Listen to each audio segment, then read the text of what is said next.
At PreSeed Ventures, we really believe in putting human first. We believe that the companies that we are part of building should create a better world or a better tomorrow. We always put humans first because that's what we can validate, that's what we can look at if we believe in them as a team, as the ones that can actually build a big business. To be a part of a family like PreSeed Ventures is super important for me and my co-founder Martin. We are so overwhelmed that we have people that actually believe in us and our mission.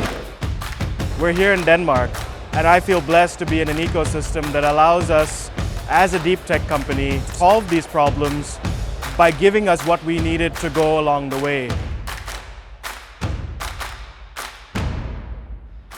At PreSeed Ventures, we have been very fortunate to have some of the best startups that have come out of Denmark, and this is what we want to continue doing.